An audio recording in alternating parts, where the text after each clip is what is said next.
ನಮಸ್ತೆ, ಶ್ರೀ ಯೂಟ್ಯೂಬ್ ಚಾನಲ್ಗೆ ಸ್ವಾಗತ. ನರ್ಸರಿಯಿಂದ ತುಂಬ ಇಷ್ಟಪಟ್ಟು ದಾಸವಾಳ ಗಿಡವನ್ನು ತರ್ತೀವಿ. ಒಂದಂಥ ದಾಸವಾಳ ಗಿಡವನ್ನು ನೆಲದಲ್ಲಿ ಹಾಕಬೇಕಾ ಅಥವಾ ಪಾಟಲ್ಲಿ ಹಾಕಬೇಕಾ, ಎಲ್ಲಿ ಚೆನ್ನಾಗಾಗತ್ತೆ ಅಂತ ಯೋಚನೆ ಮಾಡ್ತೀವಿ. ಕೆಲವು ಸಲ ನೆಲದಲ್ಲಿ ಹಾಕಿದಾಗ ಗಿಡಗಳು ಹಾಳಾಗತ್ತೆ. ಅಷ್ಟೊಂದು ಹಣವನ್ನು ಕೊಟ್ಟು ನಾವು ಗಿಡವನ್ನು ತಂದಾಗ ಆ ಗಿಡ ಹಾಳಾದರೂ ತುಂಬ ಬೇಸರ ಆಗುತ್ತೆ. ದಾಸವಾಳ ಗಿಡವನ್ನು ನಾನು ಎಲ್ಲಿ ಹೇಗೆ ಹಾಕಿದ್ದೀನಿ ಅಂತ ಹೇಳ್ತೀನಿ. ಇನ್ನು ನನ್ನ ಚಾನಲ್ಗೆ ಸಬ್ಸ್ಕ್ರೈಬ್ ಮಾಡದೆ ಯಾರಾದರೂ ನೋಡ್ತಾ ಇದ್ದರೆ ಸಬ್ಸ್ಕ್ರೈಬ್ ಮಾಡಿಕೊಂಡು ಬೆಲ್ ಬಟನ್ ಪ್ರೆಸ್ ಮಾಡಿ ಆಲ್ ಅಂತ ಸೆಲೆಕ್ಟ್ ಮಾಡಿಕೊಂಡ್ರೆ ನಾ ಹಾಕೋ ಎಲ್ಲ ವಿಡಿಯೋ ನೋಟಿಫಿಕೇಷನ್ ನಿಮಗೆ ಮೊದಲು ತಲುಪುತ್ತೆ. ಎಲ್ಲ ವಿಡಿಯೋಸನ್ನು ನೋಡಬಹುದು. ಇವೆಲ್ಲ ಈಗ ಬಿಟ್ಟಂಥ ದಾಸವಾಳ ಹೂವು ತುಂಬ ಚೆನ್ನಾಗಿ ಬಂದಿದೆ. ಎಷ್ಟೊಂದು ಖುಷಿ ಆಗುತ್ತೆ ನೋಡಲಿಕ್ಕೆ, ಚಂದ, ಒಂದಕ್ಕಿಂತ ಒಂದು ತುಂಬ ಚೆನ್ನಾಗಿ ಕಾಣುತ್ತೆ. ಆದರೆ ಈಗ ಮತ್ತೆ ಬೇರೆ ಬೇರೆ ಥರ ಹೊಸ ಥರ ದಾಸವಾಳ ಹೂವೆಲ್ಲ ಬಂದಿದೆ. ಅದೆಲ್ಲ ನಾನು ತಗೊಂಡಿಲ್ಲ. ಇರುವಷ್ಟು ಗಿಡದಲ್ಲಿ ತುಂಬ ಹೂ ಬರುತ್ತೆ. ಈ ದಾಸವಾಳ ಗಿಡಗಳನ್ನೆಲ್ಲ ನಾನು ಪಾಟಲ್ಲೇ ಹಾಕ್ಕೊಂಡಿದ್ದೀನಿ. ದೊಡ್ಡ ಪಾಟಲ್ಲೇ ಹಾಕಿದ್ದೀನಿ. ಅಂದರೆ ಪ್ಲಾಸ್ಟಿಕ್ ಪಾಟಲ್ಲಿ ಹಾಕಿದ್ದೀನಿ. ಪ್ಲಾಸ್ಟಿಕ್ ಪಾಟಲ್ಲಿ 14 ನಂಬರ್ ಪಾಟಲ್ಲಿ ಹಾಕಿದ್ದೀನಿ. ಗ್ರೋ ಬ್ಯಾಗಲ್ಲೂ ತುಂಬ ಚೆನ್ನಾಗಾಗತ್ತೆ. ಗ್ರೋ ಬ್ಯಾಗ್ ಹಾಗೂ ಪಾಟೆಲ್ಲ ತರಲಿಕ್ಕೆ ಕಷ್ಟ ಆಗತ್ತೆ. ಅಂದರೆ ಒಂದು ರೀತಿ ದಪ್ಪವಾದ ಪ್ಲಾಸ್ಟಿಕ್ ಚೀಲ ಇರುತ್ತೆ, ಸಕ್ಕರೆ ಎಲ್ಲ ಬರುತ್ತಲ್ಲ, ಅಂಥ ಚೀಲದಲ್ಲಿ ಹಾಕಿದ್ರು 2 ವರ್ಷ ಅದರಲ್ಲಿ ಹಾಕಲಿಕ್ಕೆ ಬರುತ್ತೆ. ತುಂಬ ಚೆನ್ನಾಗಿರುತ್ತೆ, ಏನೂ ಹಾಳಾಗಲ್ಲ. ವರ್ಷಕ್ಕೊಂದ್ಸಲ ಅದನ್ನು ಹಾಫ್ ರೀಪಾಟಿಂಗ್ ಅಂತ ಮಾಡಬೇಕು. ಗಿಡದಿಂದ 1 ಅಥವಾ 2 ಇಂಚು ಬಿಟ್ಟು ಆಳಕ್ಕೆ 6 ಇಂಚಷ್ಟು ಮಣ್ಣನ್ನು ತೆಗೆದು ಅದರಲ್ಲಿ ಮಾಡಿಟ್ಟಂಥ ಯಾವುದೇ ಪಾಟಿಂಗ್ ಮಿಕ್ಸನ್ನು ತುಂಬಿ ಮೇಲಿಂದ ಸ್ವಲ್ಪ ಮಣ್ಣು ಮತ್ತು ಒಣಗಿದ ಎಲೆಯನ್ನು ಹಾಕಿ ಮಲ್ಚಿಂಗ್ ಮಾಡಬೇಕು.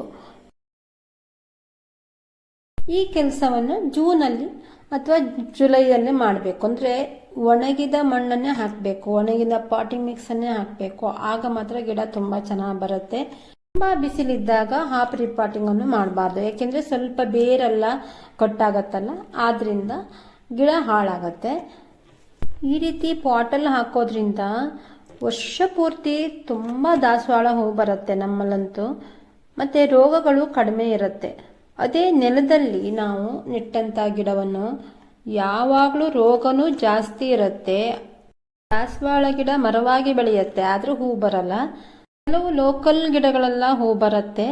ಆದರೆ ಹೈಬ್ರಿಡ್ ಗಿಡವನ್ನು ನೆಲದಲ್ಲಿ ಹಾಕಿದಾಗ ಹೂ ಬರಲ್ಲ, ಗಿಡ ಮಾತ್ರ ಮರವಾಗಿ ಬೆಳೆಯುತ್ತೆ. ರೋಗ ಬಂದಾಗ ಗಿಡವನ್ನು ಕಟ್ ಮಾಡಿದ ನಂತರ ಮತ್ತೆ ಚಿಗುರು ಬರುತ್ತೆ, ಮತ್ತೆ ಅದು ಸ್ವಲ್ಪ ಹೂ ಬಂದ ನಂತರ ಮತ್ತೆ ರೋಗ ಬರುತ್ತೆ. ಇದೇ ಥರ ಆಗತ್ತೆ ನೆಲದಲ್ಲಿರುವಂಥ ದಾಸವಾಳ. ಅದಕ್ಕಾಗಿ ನನ್ನ ಪ್ರಕಾರ ಪಾಟಲ್ಲಿ ಬೆಸ್ಟ್ ಅಂತ ನಾನು ಹೇಳ್ತೀನಿ. ಒಂದ್ಸಲ ನಾವು ಪಾಟಲ್ಲಿ ಗಿಡ ಹಾಕಿದಾಗ ಒಂದು 4 ರಿಂದ 5 ವರ್ಷವರೆಗೂ ಏನೂ ಆಗಲ್ಲ. ಆಮೇಲೆ ನಾವು ಮತ್ತೆ ಹೊಸ ಗಿಡವನ್ನು ಮಾಡಿ ಮತ್ತೆ ಈ ಪಾಟ್ ಮಾಡಬೇಕು. ಇಷ್ಟೊಂದು ಚೆನ್ನಾಗಿ ಹೂ ಬರಲಿಕ್ಕೆ ಬೇಸಿಗೆಯಲ್ಲಿ ಸರಿಯಾಗಿ ನೀರನ್ನು ಕೊಡಬೇಕು. ನೀರು ಕೊಡೋದು ಮೇನು, ಆಗಲೇ ತುಂಬ ಚೆನ್ನಾಗಿ ಹೂ ಬರುತ್ತೆ.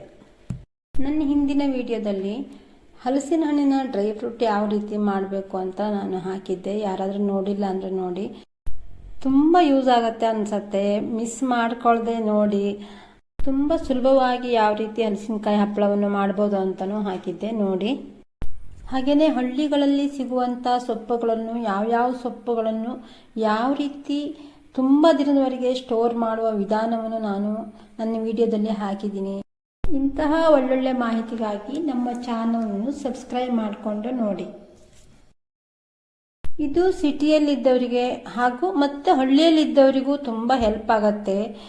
ಆ ಸೊಪ್ಪುಗಳನ್ನು ಆ ರೀತಿಯಾಗಿ ಸ್ಟೋರ್ ಮಾಡಿ ಇಟ್ಕೊಳ್ಳೋದ್ರಿಂದ ಅಂತಹ ಸೊಪ್ಪಿಂದ ನಾವು ಬೇಕಾದಂಥ ಪದಾರ್ಥವನ್ನು ತಕ್ಷಣಕ್ಕೆ ಮಾಡಬಹುದು.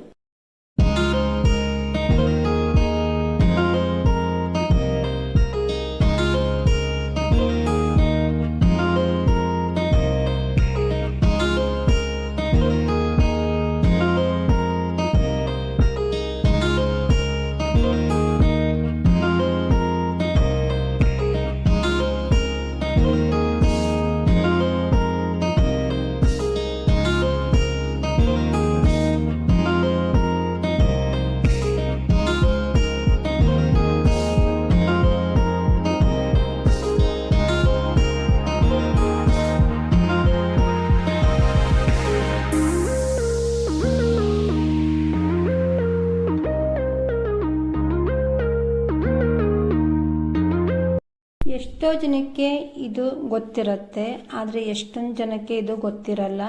ಅವ್ರಿಗೆ ಯೂಸ್ ಆಗಲಿ ಅಂತ ನಾನು ಈ ವಿಡಿಯೋವನ್ನು ಮಾಡಿದ್ದೀನಿ. ಈ ವಿಡಿಯೋ ಇಷ್ಟ ಆಗಿದೆ ಅಂದರೆ ಲೈಕ್, ಶೇರ್, ಕಮೆಂಟ್ ಮಾಡಿ. ಇನ್ನೊಂದು ಹೊಸ ವಿಡಿಯೋದೊಂದಿಗೆ ಬರ್ತೀನಿ. ಈವರೆಗೆ ವಿಡಿಯೋವನ್ನು ಪೂರ್ತಿಯಾಗಿ ನೋಡಿದ್ದಕ್ಕೆ ಧನ್ಯವಾದಗಳು.